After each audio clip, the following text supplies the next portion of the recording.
সংঘাত সহিংসতা আর প্রাণহানিতে গত বছর দেড়েককে ধরেই আতঙ্কের এক জনপদ চট্টগ্রামের রাউজান। নির্বাচনকে সামনে রেখে প্রচারণায় ভোটের মাঠ বেশ সরগরম হলেও ভয় আর আতঙ্ক পিছু ছাড়ছে না খোদ প্রার্থীদেরও।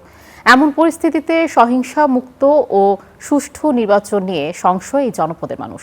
তবে জনমনে স্বস্তি ফেরাতে কাজ করার কথা বলছে প্রশাসন।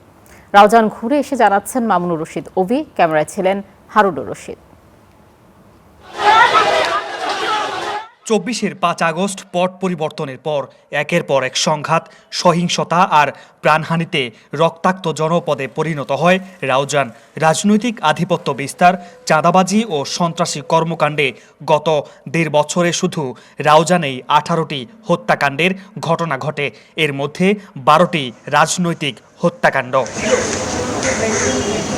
নির্বাচনকে সামনে রেখে এই জনপদেও জোরে সোরে বইছে ভোটের হাওয়া। প্রচারণায় সরগরম হয়ে উঠেছে উপজেলা সদর থেকে প্রত্যন্ত জনপদ। তবে ভোটের এই উৎসব ছাপিয়ে অজানা আতঙ্ক ঘিরে ধরেছে সাধারণ ভোটারদের। তাতে আগামী নির্বাচনে ভোট কেন্দ্রের পরিবেশ নিয়ে আতঙ্কও কম নয়। আইন শৃঙ্খলা যারা দায়িত্ব পালন করা সঠিকভাবে হয়তো করে না, যার পরিপ্রেক্ষিতে এগুলো হত্যাকাণ্ড হচ্ছে, মায়ের বুক খালি হচ্ছে।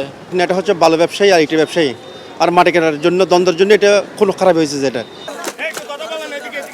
ভোটারদের মন জয়ে প্রার্থীরা চষে বেড়াচ্ছেন উপজেলার প্রতিটি অলিগলি, সভা সমাবেশ থেকে দিচ্ছেন নানা প্রতিশ্রুতি। তবে রাউজানে এখনও অস্ত্রের ঝনঝনানি আছে জানিয়ে শঙ্কা প্রকাশ করেন বিএনপি প্রার্থী।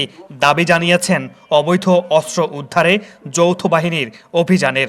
অস্ত্র উদ্ধারের অভিযানটা করা উচিত ছিল, অব্যাহত রাখা উচিত ছিল।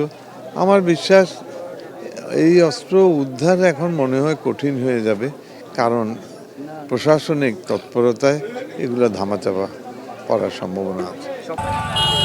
ভোট ঘিরে সহিংসতার শঙ্কার কথা বলছেন জামাত মনোনীত প্রার্থীও। নির্বাচনে বিজয়ী হলে এই সন্ত্রাস, চাঁদাবাজি সহ সব অপকর্ম রুখে দিয়ে নিরাপদ রাউজান গড়তে কাজ করে যাওয়ার কথা বলছেন তিনি। যদি আল্লাহ তাআলা আমাদের নসিবে নির্বাচনে বিজয় থাকে, তাহলে অবশ্যই আমরা জনগণের সেবক হিসেবে কাজ করব, আমরা শাসক হিসেবে কাজ করব না ইনশাআল্লাহ।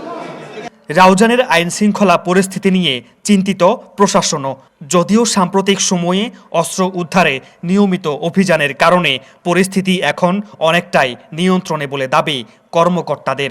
পুরোপুরি অস্ত্র উদ্ধার হবে কিনা এটা আমি ঠিক জানি না, বাট আমাদের কিন্তু অভিযান কার্যক্রম সবসময় চলছে। আমি আপনাদেরকেও সবসময় বলছি, অনেক সময় বলছি আপনাদেরকে, আপনারা আমাকে সাহায্য করেন। এটা অস্ত্র উদ্ধারের জন্য বিশেষ অভিযান প্রয়োজন নাই। অস্ত্র উদ্ধার তো যে কোনো সময় করা যায়, যে কোনোভাবেই করা যায়। ২৪৬ বর্গ কিলোমিটার আয়তনের রাউজানে মোট ভোটার ৩,৩৯,৯৮৮ জন, যেখানে নির্বাচনী প্রতিদ্বন্দ্বিতা করছেন বিএনপি, জামাত সহ ৪ জন প্রার্থী। মামুনুর রশিদ অভি, স্টার নিউজ, চট্টগ্রাম।